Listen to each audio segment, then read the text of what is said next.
Yo, sa mga bagang sa another reaction video guys. Ito, tapatan na naman ng religion guys. Catholic versus INC. Sabi dito, tapatan ng INC. Guys! Guys, ito wag na natin, isang tabi muna natin dito yung pananampalataya natin or yung faith natin guys. Lahat ito politika lang. Okay? Disclaimer lang guys, ako isa akong Catholic. By paper, hindi by heart. Alam niyo kung bakit? Kasi pinanganak ang Catholic kasi is baby pa lang. Catholic na yun, basta pinabinyagan mo sa simbahan. No? At ayun yung isa na nakakabwisit.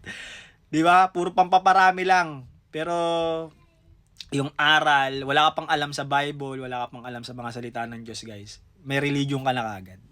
Di ba?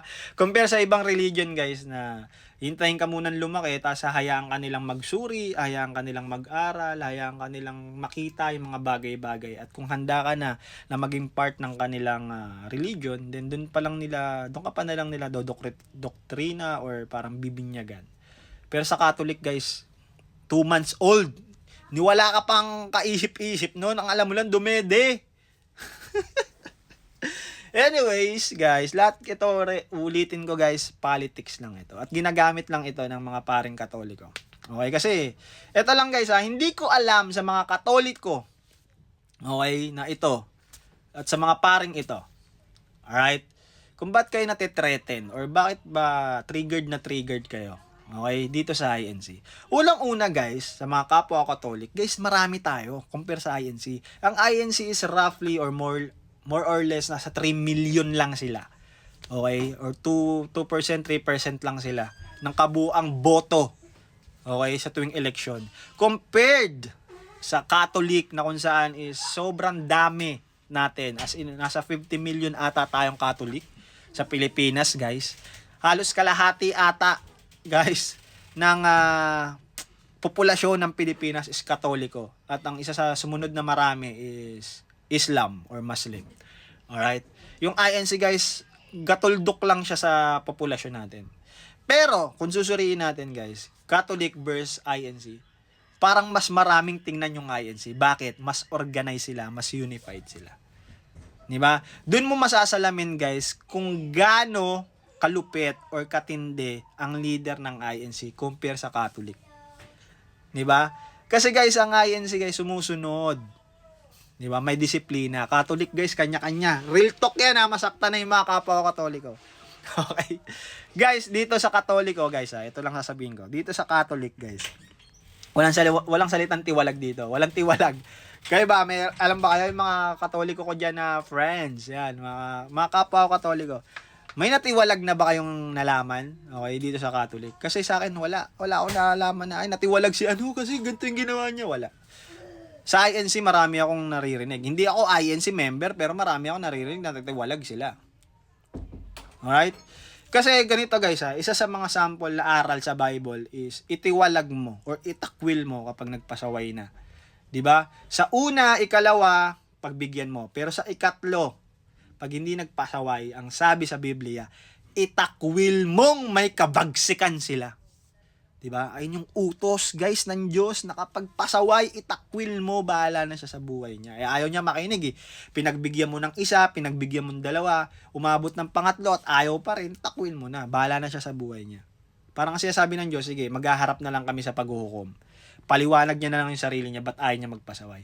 Pero sa Katoliko, guys, walang ganong aral.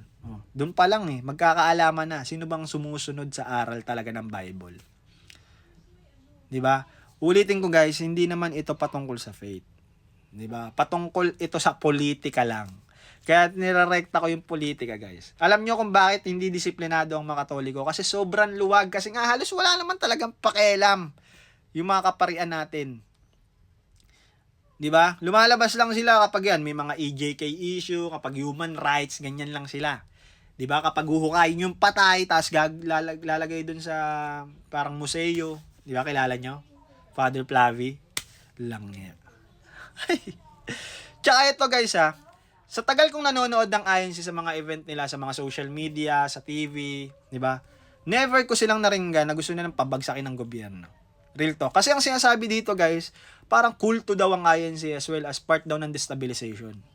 Ba't hindi nyo sinabi yan nung binoto ng INC or parang in-endorse ng INC si Noy Noy? Sige nga. Pagka politiko nyo or gusto nyong politiko yung in-endorse ng iglesia, okay sa inyo. Pag hindi, puta, kulto tinatawag nyo. Mga hipokrito din tong mga tao na to eh. Di ba? Doon nyo malalaman na politika lang. Kasi nung kay Noynoy guys, in-endorse ng INC si Noynoy, binoto ng INC si Noynoy. Good sa inyo. Di ba? Goods. Ngayon, sumasalungat na yung INC dahil may Marcoleta, kampi sa Duterte. Kulto na ang tawag nyo, mga hipokrito kayo. Di ba? Makapagsalita kayo ng kulto. Ang lulupit nyo. Ito lang nga sa mga kapwa Katoliko, hindi ko kinakalaban yung faith natin, guys. Okay? Paniwalaan nyo yung gusto nyong paniwalaan. Ganyan naman tayo sa Catholic. Pero sa akin yung disiplina lang talaga. Ang layo ng disiplina natin sa INC. Masaktan na yung masasaktan. Nasasaktan din ako para sa inyo at nasasaktan din ako para sa sarili ko dahil naging minsan ko din minahal ang pagiging Catholic, guys. Sobra kong minahal ang pagiging Catholic. Pero dahil sa paglaki natin, pagtanda natin, medyo natatauhan na tayo. Kaya sa mga ganito, di na ako naniniwala. Ito na lang guys, sige, isa pang comparison, last na lang. Sige, kumpara natin yung rally ng INC nung sa Luneta Park. Okay, ito guys, hindi ko titirahin yung faith Kanya-kanya tayo. Disiplina yung titirahin ko dito. Disiplina ng Catholic at ng INC. Yung part lang na kung saan, ito aftermath ng mga event, nung rally ng INC dun sa Luneta Park versus sa piyesta ng Nazareno every year. Isipin nyo, sino pinakamaraming kalat?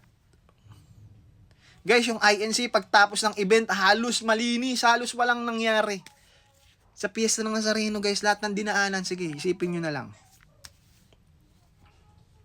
Kung hindi pa tutulungan ng local government ng Maynila, di ba? Halos walang pumulot ng kalat. Di ba?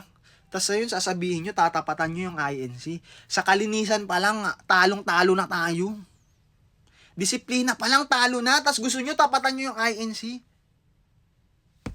Malabong mangyari, guys. Masaktan na yung masaktan, mga kapwa Katoliko. Pasensya na, real talk lang tayo rito. Diba? Sabihan nyo muna yung mga namumuno sa atin, umaksyon sila at wag lang silang umupo-upo doon sa kanilang mga opisina at, diba, at i-enjoy ang mga donasyon na nakukuha nila.